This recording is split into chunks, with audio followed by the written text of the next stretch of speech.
اللہ والصلاۃ والسلام علی رسول اللہ۔ یہ کہا جاتا ہے کہ جوزف جو کارپینٹر تھا وہ بہت زیادہ حیران ہوا جب اسے یہ بات پتہ چلی، تو اس نے مریم علیہ السلام سے پوچھا کیا کوئی پیڑ بنا بیج کے اگ سکتا ہے؟ تو انہوں نے جواب دیا ہاں بالکل، جس پیڑ کو اللہ نے پہلی بار پیدا کیا۔ تو اس شخص نے پھر پوچھا کیا یہ ممکن ہے کہ بنا مرد کے ایک بچہ پیدا ہو جائے؟ تو مریم علیہ السلام نے جواب دیا ہاں بالکل، اللہ تعالیٰ نے آدم علیہ السلام کو بنا مرد اور عورت کے پیدا کیا۔ یہ بھی کہا جاتا ہے کہ جب مریم علیہ السلام حاملہ تھی تو وہ اپنی خالہ کے پاس گئی، جنہوں نے کہا کہ انہیں محسوس ہو رہا ہے کہ وہ حمل سے ہیں۔ مریم علیہ السلام نے بھی کہا کہ انہیں بھی لگتا ہے کہ وہ حمل سے ہیں۔ پھر ان کی خالہ نے کہا کہ میں دیکھ سکتی ہوں کہ میرے پیٹ میں جو بچہ ہے وہ تمہارے پیٹ میں جو ہے اس کی طرف سجدہ کر رہا ہے۔ جو یہودی ربانی تھے انہیں محسوس ہوا کہ یہ بچہ عیسیٰ بہت خطرناک ہے، کیونکہ انہیں یہ ڈر ستانے لگا کہ اب لوگ اللہ تعالیٰ کی واحد عبادت کرنے لگیں گے اور ان کے بتائے ہوئے طور طریقوں کو چھوڑ دیں گے۔ تو اس کا نتیجہ یہ ہوگا کہ ان لوگوں کی جو حکمرانی ہے لوگوں کے اوپر وہ ختم ہو جائے گی۔ اسی لیے انہوں نے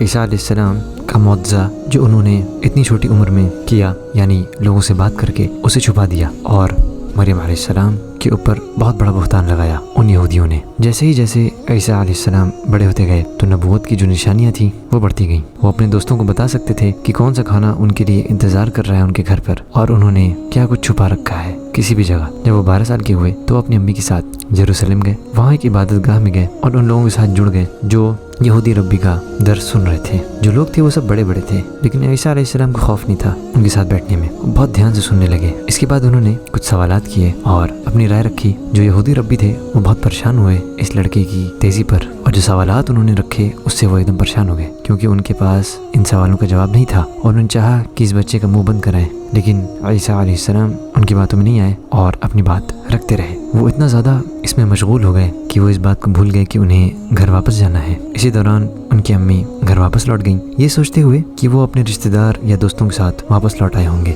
گھر پہ، لیکن جب وہ وہاں پہنچتی ہیں تو دیکھتی ہیں کہ وہ یہاں پر نہیں ہے، تو وہ واپس شہر لوٹتی ہیں انہیں کھوجتے ہوئے۔ آخرکار وہ انہیں عبادت گاہ میں پاتی ہیں اور دیکھتی ہیں کہ وہ بڑے بڑے ربیز کے ساتھ بیٹھے ہوئے ہیں اور ان سے بات چیت کر رہے ہیں۔ انہیں دیکھنے سے ایسا لگ رہا تھا کہ وہ بہت آرام سے بیٹھے ہیں، جیسا کہ یہ سب وہ اپنی پوری زندگی کرتے رہے۔ مریم علیہ السلام کو بہت غصہ آیا کہ انہیں بہت پریشان کر دیا۔ تب عیسیٰ علیہ السلام نے انہیں سمجھانے کی کوشش کی، ان لوگوں کے ساتھ بحث کرنے میں وہ اتنا مشغول ہو گئے کہ انہیں وقت کا پتہ ہی نہیں چلا۔ آج کا یہ پارٹ ہی ختم ہوتا ہے، انشاءاللہ اگلی پارٹ میں ہم اس کو جاری رکھیں گے۔ جزاکم اللہ خیرہ۔ السلام علیکم ورحمۃ اللہ وبرکاتہ۔